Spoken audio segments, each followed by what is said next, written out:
Presiden Joko Widodo memberi titah agar plafon kredit usaha rakyat tanpa jaminan dinaikkan dari yang semula 50 juta menjadi 100 juta rupiah. Selain itu, plafon KUR untuk UMKM yang sebelumnya 500 juta hingga 10 miliar rupiah ditingkatkan menjadi 20 miliar rupiah.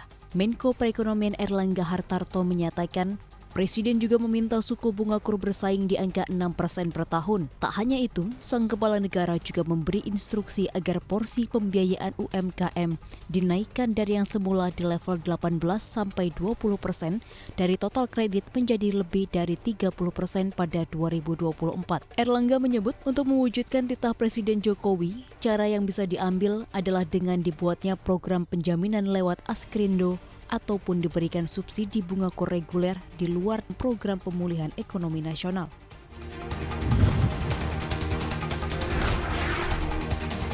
Badan Legislasi DPR RI sepakat untuk membentuk panitia kerja alias panja rancangan undang-undang larangan minuman beralkohol. Meskipun RUU minuman beralkohol menuai pro kontra, calon aturan ini masuk dalam program legislasi nasional 2021. Beberapa poin penting akan diatur dalam undang-undang, di antaranya pendirian industri, distribusi dan perdagangan minuman beralkohol, hingga tugas kewenangan dan tanggung jawab pemerintah dan pemerintah daerah terkait minol.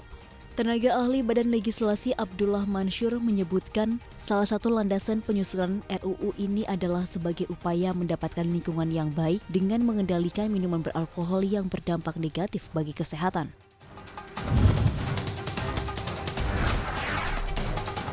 Bank Indonesia memperkirakan nilai transaksi digital banking meningkat 19% dari semula 27.000 triliun rupiah menjadi 32.000 triliun rupiah di tahun ini. Menurut Gubernur Bank Indonesia Peri Warjio, BI bersama pemerintah berupaya mengakselerasi ekonomi digital dan keuangan Indonesia. Tidak cuma digital banking di perbankan, Bank Indonesia juga memperkirakan nilai transaksi uang elektronik tumbuh 32% menjadi 266 triliun rupiah di 2021.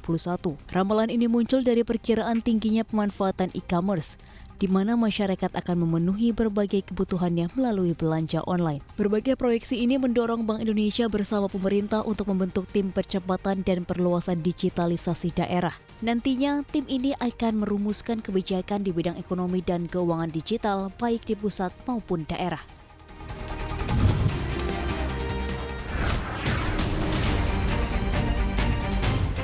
LG Electronics akan menghentikan bisnis divisi selulernya yang merugi. Keputusan diambil pabrikan elektronik asal Korea Selatan ini setelah gagal menemukan pembeli untuk lini bisnis ponselnya. Langkah yang ditetapkan LG tersebut menjadi merek ponsel pintar pertama yang sepenuhnya mundur dari pasar. Divisi smartphone LG telah mencatat kerugian hampir 6 tahun dengan total sekitar 4,5 miliar dolar AS. Pangsa global ponsel pintar LG saat ini hanya sekitar 2% atau hanya mengirimkan 23 juta ponsel tahun lalu. Tentu angka ini sangat jauh jika dibandingkan dengan Samsung yang berhasil menjual 256 juta unit smartphone di tahun lalu. Divisi ponsel cerdas LG juga menjadi salah satu kontributor kecil dalam pendapatan LG Electronics Group, yaitu hanya sekitar 7%.